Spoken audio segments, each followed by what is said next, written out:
તમે જે કૃષ્ણની લીલા શ્રવણ કરવા જઈ રહ્યા છો એ કૃષ્ણમાં વિરુદ્ધ ધર્માશ્રયિતોનો ધર્મ બિરાજમાન છે. વિરુદ્ધ ધર્માશ્રયિતા એટલે કે એક જ ક્ષણે બે વિરોધી ધર્મો બિરાજમાન છે. પ્રભુ બાલક છે, એ જ ક્ષણે એ કિશોર પણ છે. પ્રભુ અબલ છે, નિર્બલ છે, એ જ ક્ષણે સર્વસમર્થ પણ છે. અને પ્રસંગોમાં તમે જુઓ, એ ઘૂંટણીએ ચાલતા ચાલતા ઉમરો ઓળંગવા ગયા, નંદાલયનો ઓળંગી ન શક્યા. અને સુરદાસજીએ ગાયું, વો બલ કહાં ગયો જો હિરણ્યાક્ષ માર્યો. અરે એ બલ ક્યાં ગયું છે? હિરણ્યાક્ષને માર્યો ને એક ઉમરો નથી ઓળંગી શકતા. એ જ ઠાકોરજી ટચલી આંગળીમાં ગિરિરાજજીને ધારણ કરે છે. આ વિરુદ્ધ ધર્માશ્રયિતા. તમે જેટલી પણ પીછવાઈ જુઓ, ઠાકોરજીની પાછળ આવે, ક્યાંય બાલકૃષ્ણ દેખાયા? બધે જ મોટા કૃષ્ણ દેખાય. આપણે કે આવા મોટા વ્રજમાં થયા ક્યારે? 11 વર્ષ 52 દિવસ તો બિરાજ્યા. પણ એ સદા બાળક છે, એ જ ક્ષણે એ સદા કિશોર પણ છે. કૃષ્ણ ચરિત્રની વિશેષતા એ છે કે અહીંયા પ્રભુ ભક્તનો જેવો ભાવ છે એવા થઈને ભક્તને પ્રાપ્ત થાય છે. જેનો જેવો ભાવ, જેનો દાસ ભાવ, જેનો બાલ ભાવ, જેનો માધુર્ય ભાવ, અહીંયા સર્વ ભાવોને સિદ્ધ કરનારા પરમાત્મા છે. તમે જે ભાવ લઈને જશો ઠાકોરજી એવા થઈને તમને મળશે. તો આ વિરુદ્ધ ધર્માશ્રયતાનો ગુણ. એક ગરમ દૂધ હોય એને ફૂંક મારી મારીને પીએ અને બીજી બાજુ આખા દાવાનળનું પાન કરી જાય. આ વિરુદ્ધ ધર્માશ્રયતા. તો કૃષ્ણ આવા વિરોધી ધર્મવાળા છે. અને ત્રીજી બાબત, કૃષ્ણ ભગવાન છે, મનુષ્ય નથી. એટલે પ્રભુ જે કરે છે એ કર્મો નથી, એ લીલા છે. કર્મનો સિદ્ધાંત જુદી બાબત છે અને લીલાનો સિદ્ધાંત જુદી બાબત છે. જો આ બંનેનો ભેદ નહીં સમજો તો કૃષ્ણ ચરિત્રને પૂરું ન્યાય નહીં આપી શકો. બહુ ધ્યાનથી સમજજો. સ્પષ્ટ ભગવાને ભગવદ્ ગીતામાં કહ્યું છે, નમામ કર્માણિ લિંપંતિ નમે કર્મ ફલે સ્પૃહા જન્મ કર્મ ચમે દિવ્યમ. હું કર્મ કરતો નથી અને કર્મ કરવાની મને કોઈ સ્પૃહા, ઈચ્છા નથી. ભગવાન લીલા કરે છે. એટલે ક્યારે પણ કર્મના સિદ્ધાંતોના ચશ્મા પહેરી ભગવાનને જોવા નહીં. કારણ કે ભગવાન કર્મ કરતા જ નથી, એ લીલા કરે છે. લીલા કોને કહેવાય? અનાયાસેન હર્ષાત ક્રિયમાણ ચેષ્ટા સલીલા. જેનું કોઈ ઇન્ટેન્શન ન હોય, કેવલ આનંદની અભિવ્યક્તિ, એનું નામ લીલા. એટલે ક્યારે પણ કૃષ્ણ ચરિત્રને જોવા માટે કર્મના સિદ્ધાંત સાથે ભગવાનના ચરિત્રને સરખાવવું નહીં, નહીં તો ખોટા પડશો. તમે પૂરો ન્યાય કૃષ્ણ ચરિત્ર નહીં આપીશો. આધુનિક જેટલા પણ વિચારકો, કવિઓ હોય, એ દરેક લોકો કર્મના સિદ્ધાંત પ્રમાણે કૃષ્ણને મૂલવવા જાય અને એટલે ખોટા પડે છે. કારણ કે કર્મ કરતા જ નથી. કર્મ અને લીલામાં ફરક શું? કોઈ એક વ્યક્તિ હોય ને એને વિલનનો રોલ મળ્યો મૂવીમાં અને એટલો સારો રોલ એને કર્યો તો એને એવોર્ડ મળે કે સજા મળે? જેણે નાટક કર્યું, આટલું સરસ એક્ટિંગ કરી હોય, એને તો એવોર્ડ મળે ને, કેટલો સારો રોલ કર્યો. પણ એ જ વ્યક્તિ બહાર આવીને એવું કામ કરે વિલનનું તો સજા મળે. એમ ભગવાન જે કરે છે એ લીલા છે. કારણ કે એમને કર્મવશ આવવું પડતું નથી, કર્મ એને બાંધતા નથી. અને ભગવાન કહે છે કે હું કર્મ કરતો નથી, હું તો લીલા કરું છું. એટલે પ્રભુ જે કાંઈ પણ કરે છે એમાં લીલાનો સિદ્ધાંત લાગુ પડે છે. તમે ભલે, અને એટલા માટે જેમ આપણે કહીએ દુગ્ધાદિ ચૌર્યેણ યશો વિસારી ભક્તા વિલાસા ચરિતાનુસારી. દુગ્ધાદિની ચોરી કરી ભગવાને પોતાના યશનો વિસ્તાર કર્યો. અરે ચોરી કરે એનો યશ ઘટે કે વધે? ઘટે ને. તો પ્રભુએ પાપ કર્યું કહેવાય. અરે આ ચોરી કરવી પ્રભુનું નાટક છે, લીલા છે. એટલા માટે એમના યશનો વિસ્તાર થાય છે. કારણ કે ગોપીઓ જ્યારે દહીં વલોવતી હોય ને માખણ કાઢે, આંખમાં આંસુ આવી જાય કે પ્રભુ તારા ઘરે તો 9 લાખ ગાયો રોજ દુહાય છે, આ એક બટેરામાં ધરેલું માખણ તારા સુધી કેમ પહોંચાડવું? પ્રભુ કે તું ના આવી શકે પણ હું તો તારા ઘરે આવી શકું ને. ભલે ને ગામના લોકો ચોર મને કહે, પણ તારો મનોરથ પૂરો કરવા હું ચોર બનવાય તૈયાર છું. અને આ રીતે ભગવાન જ્યારે ભક્તોના મનોરથોને પૂરા કરે ને, ત્યારે ભગવાનનો યશ ઘટતો નથી, વધે છે. યશો વિસારી. કારણ કે એનું ચોરી કરવું કર્મ નથી, લીલા છે. જો તમે પણ જ્યારે કોઈ મંદિરમાં જાઓ, ભજન સત્સંગમાં જાઓ, અને જ્યારે પણ જાઓ ત્યારે જુદા જુદા ભજન ગાતા હો. હવે કોઈ ચોરી કરતો હોય એને તમે એમ કહો કે આ ચોર છે, તો એની પ્રશંસા ગુણગાન કહેવાય કે અપમાન કહેવાય? અપમાન કહેવાય ને. ચોરને ચોર કહેવાય? અપમાન જ કહેવાય ને. તમે મંદિરમાં ભજન ગાઈને આવો, ચોરી ચોરી માખણ ખાઈ ગયો રે, અને પાછા ઘરે આવીને કહો આજે તો બહુ ભગવત ગુણગાન કર્યા હો, બહુ આજે તો પ્રભુ. અરે ચોર કયા તમે? પણ ચોરી એનું કર્મ હોત તો નિંદા થાત. એની લીલા છે એટલે ગુણગાન છે. કોઈ કાળો હોય એને તમે કહો તો કાળિયો છે, અને કાળિયો કો તેનું અપમાન કહેવાય ને. બોલો શ્યામ સુંદર ભગવાન કી જય. કાળા કાળા ચોરની મોહિની લાગી રહે ને કાળિયા ઠાકર ને આમ કહી કહીને તમે કૃષ્ણને કહો તો આ ગુણગાન કહેવાય કે નિંદા કહેવાય? મંદિરમાં એવા ભજન ગાઈએ, ઘરે આવીને કહો આજે તો બહુ ગુણગાન. અરે કાળિયો કીધો એને તમે, આ ગુણગાન કહેવાય? આ એની લીલા છે એટલે ગુણગાન કહેવાય. કોઈ લડતો લડતો ભાગી જાય, રણ છોડીને ભાગી જાય, અને તમે આ તો ભાગેડું છે એમ એને કહો તો આ ગુણગાન કહેવાય કે અપમાન કહેવાય? અપમાન કહેવાય ને. બોલો રણ છોડ ભગવાન કી. અને આવા જયઘોષ કરો તો આ ગુણગાન કહેવાય કે અપમાન કહેવાય? તમે એને શું કહ્યા? રણ છોડ. આ તો રણ છોડીને ભાગ્યો. દ્વારિકાનો નાથ મારો રાજા રણ છોડ છે, એણે મને માયા લગાડી રે. દ્વારિકાનો નાથ મારો રાજા રણ છોડ છે, એણે મને માયા લગાડી રે. બોલો રણ છોડ ભગવાન કી. હવે આ ભજન ગાઓ તમે તો પ્રભુના ગુણગાન કર્યા કહેવાય કે અપમાન કર્યું કહેવાય? નિંદા કરી ના, ગુણગાન. કેમ? રણ છોડીને ભાગવું એનું કર્મ નહોતું, એની લીલા હતી. અને જ્યારે આ ભેદ સમજાશે ને ત્યારે કૃષ્ણ ચરિત્રને ન્યાય આપી શકશો કે ભગવાન કર્મ કરતા નથી, એ લીલા કરે છે. અને એટલે કોઈ કર્મનો સિદ્ધાંત ભગવાનને લાગુ પડતો નથી. જન્મ કર્મ ચમે દિવ્યમ, ભગવદ્ ગીતાનો ઉદ્ઘોષ. મારું જન્મ, માણસ કર્મને વશ થઈને જન્મે છે, અને ભગવાન કૃપા વશ થઈને આવે છે. એને કર્મ વશ થઈને આવવું નથી પડતું. માણસ જન્મ લેવામાં પરવશ છે. કોઈ તમને પૂછે છે ચલ કયા ઘરમાં જન્મ લેવું છે? કોઈ પૂછે છે? તો કોઈ ઝૂંપડામાં બાળકનો જન્મ જ ન થાય. તમે આવો છો, આપણે આવીએ છીએ, કર્મના બંધન લઈને આવીએ છીએ. અને ભગવાન તો અવતરે છે.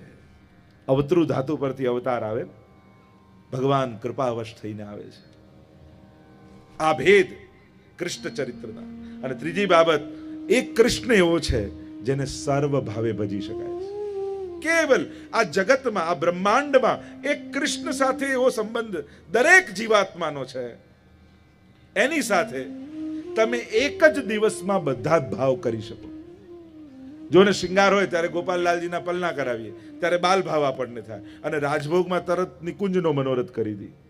અરે હમણાં ઘોડિયામાં ઝૂલતા હતા, હવે નિકુંજમાં. અરે આ તો કૃષ્ણનું માધુર્ય છે, આ તો એનો આનંદ છે. छिन छिन बानिक और ही और, પ્રત્યેક ક્ષણે જુદો છે. જેવો જેવો ભાવ તમે ધરો એવા થઈને પ્રભુ તમને મળે છે. તો આ કૃષ્ણના આટલા સિદ્ધાંતો કૃષ્ણ પરત જો સમજી જાઓ તો જ કૃષ્ણ તત્વનો આનંદ માણી શકો, તો જ એના ચરિત્રને આનંદથી ગાન કરી શકો. કારણ કે પછી તમને આ સાચું, આ ખોટું, આમ કેમ ભગવાને કર્યું, આવું કરાતું હશે, આમ ન કરાય, આ બધું તરાજુ લઈને કૃષ્ણને જોખવાની કોશિશ કરો છો ને, આ બધી ખોટી મહેનત છે. કારણ કે આ બધું કર્મના સિદ્ધાંતોને લાગુ પડે છે. કૃપાનો સિદ્ધાંત, લીલાનો સિદ્ધાંત કંઈક જુદો છે. અને લીલાનો સિદ્ધાંત જ્યારે સમજાશે ને, જેમ નાટક કરનારો વ્યક્તિ એને જે રોલ મળ્યો હોય ઉત્તમ રીતે નિભાવે, એને ભલે પાપ કરવાનો, પાપીનો રોલ મળ્યો હોય પણ એ રીતે નિભાવે ને તો લોકો એનો સન્માન કરતા હોય છે. ભગવાન પણ નાટક કરે. નાટક જે ટકે નહીં એ તો નાટક કહેવાય. તમે ભલે એમ કહેતો અમે સિરિયલ જોયા, સિરિયલ, પણ એમાં રિયલ જેવું કંઈ હોતું જ નથી, બધું ફેક જ હોય છે. પણ પેલાને રડતા જોઈને અહીંયા બેઠા બેઠા ઘરે લોકો સોફામાં રડવા લાગે. આ તો લીલા છે. પ્રભુ વિવિધ પ્રકારથી રસને ઉત્પન્ન કરે છે અને ભક્તોને આનંદનું દાન કરે છે. તો એવા કૃષ્ણના ચરિત્રનું જ્યારે આપણે દર્શન કરી રહ્યા છે, અને પ્રભુ એ પોતે, કારણ કે 3 કક્ષાઓ છે, એક છે દેવતા, બીજું છે અવતાર, અને ત્રીજો છે અવતારી, પૂર્ણ પુરુષોત્તમ. ભાગવત ને કહા એતે ચાંસ કલા પુંસ કૃષ્ણસ્તુ ભગવાન સ્વયં. બાકી બધા અનેક પ્રકારના અંશ કલા આદિ અવતારો છે, પણ એ અવતાર લેનારો અવતારી એ ભગવાન કૃષ્ણ છે. અને એટલે એને પૂર્ણ અવતાર કહીએ છે. પૂર્ણ આનંદો હરિસ્તસ્માત કૃષ્ણ એવ ગતિર્મમ. પૂર્ણનો આશ્રય કરવાની વાત કરી અને એ પૂર્ણ પુરુષોત્તમ બાલક બનીને બ્રજમાં પ્રગટ થયા છે. વિચાર કરો, એક સાધારણ માણસને દેવ બનવું હોય, ઈશ્વર બનવું હોય તો કેટલું તપ કરવું પડે. તો ઈશ્વરને જ્યારે મનુષ્ય બનવાનું આવે ત્યારે એને કેટલું છોડવું પડતું હશે. આપણે એમ વિચાર કરીએ, ઘરે ઠાકોરજીને પધરાવવા માટે મેં આટલું આટલું છોડ્યું, આટલી આટલી વ્યવસ્થા કરી. અરે તમારા ઘરે આવવા એણે તો વૈકુંઠ છોડ્યું, એ તો ભૂલી જ જઈએ છે. એણે તો પોતાના બધા સુખો છોડ્યા. એટલે આપણા ઘરે આવવામાં આપણા ત્યાગ કરતા પ્રભુનો ત્યાગ મોટો છે. પ્રભુએ કેટલું કોમ્પ્રોમાઇઝ કર્યું ત્યારે તમારા ઘરે બિરાજે છે. એટલે હંમેશા પ્રભુનો ઉપકાર અને આભાર માનીને સેવા કરવી. પ્રભુ જ્યાં પ્રગટ થયા આખા ગોકુલમાં એક જ ધ્વનિ ગુંજી રહ્યો છે.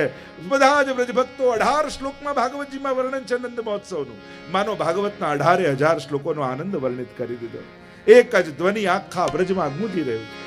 નંદ ઘરા નંદ भयो जय कन्हैया लाल की, નંદ ઘરા નંદ भयो जय कन्हैया लाल की, ब्रज में आनंद भयो जय कन्हैया लाल की, ब्रज में आनंद भयो जय कन्हैया लाल की, हे दाऊजी को भैया भयो जय कन्हैया लाल की, राधा जी को सैया भयो जय कन्हैया लाल की, हे नंद घरा नंद भयो जय कन्हैया लाल की. નંદ ઘર આનંદ થયો. નંદ બાબાને ત્યાં આનંદ થયો. એટલે તો આપણે ઉછાળીએ છીએ. કારણ કે વ્રજમાં દરેક લોકોને એવો આનંદ થયો કે હું કંઈક આપું. તો વ્રજમાં લેનારું કોઈ હતું જ નહીં, બધા આપનારા હતા. એટલે ઉછાળવાના. આ કૃષ્ણ સ્વરૂપ એવું છે.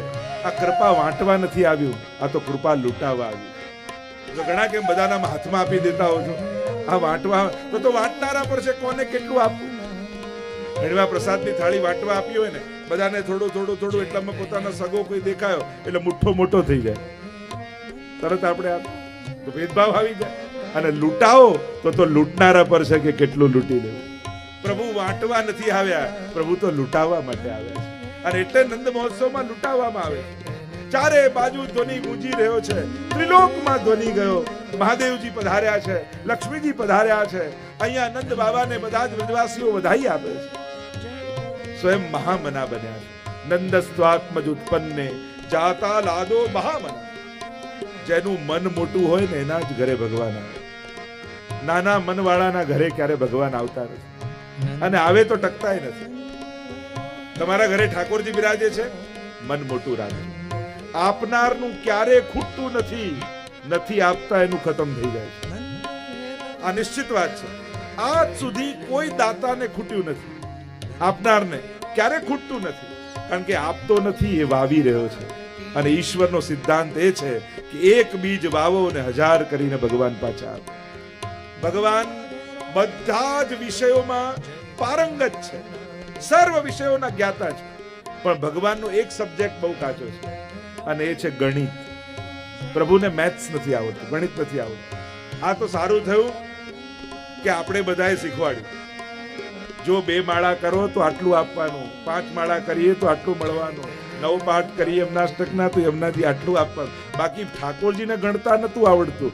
એમનું તો ગણિત કેવું છે, રાઈ જીતની સેવા કો ફલ માનત મેરુ સમાન.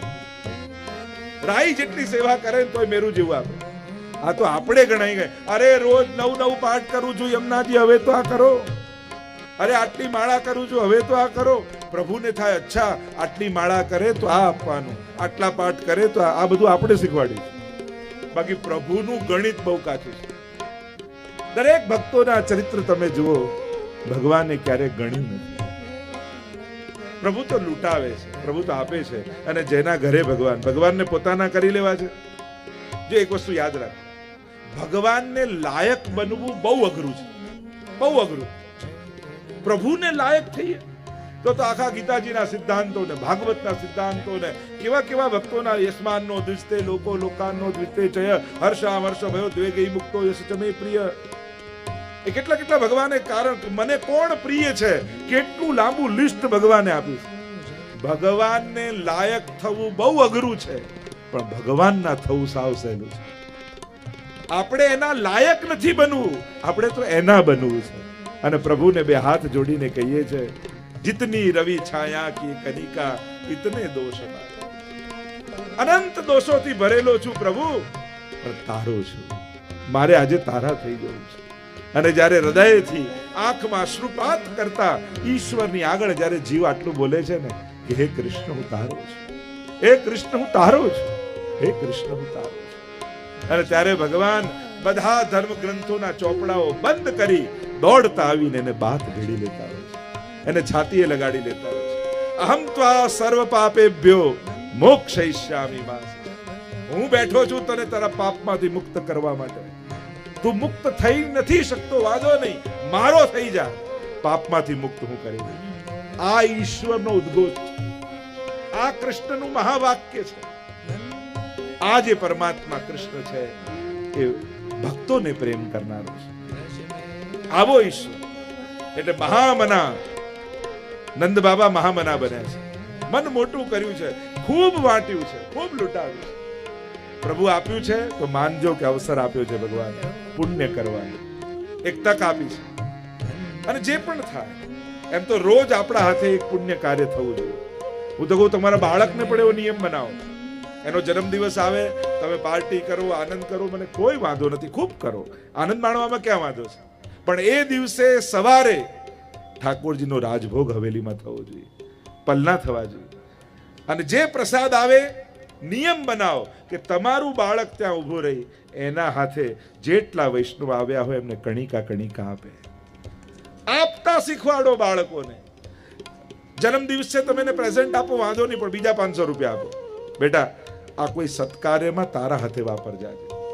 આ તારો જન્મદિવસ છે ને, સાંજે આપણે બધાને બોલાવીશું, જમાડીશું, બધું જ બરાબર, પણ બેટા એ બધાના પેટ ભરાયેલા છે. આ 500 રૂપિયા જેનું પેટ ખાલી હોય ને એને ખવડાવી ના આવો. પુણ્ય કરવાની આદતો પાડો, નાના બાળકો પાસે કરાવડાવો. આપણે એમના નિમિત્તે કરીએ જુદી વાત, પણ એમના હાથે એમને જોડે રાખીને એમને સાથે રાખીએ. જન્મદિવસ હોય તો ઠાકોરજીને દંડવત કરવા તો જવું જ પડે. જે ઈશ્વરે આપણને જન્મ આપ્યો છે એનો આભાર નહીં માની આપ.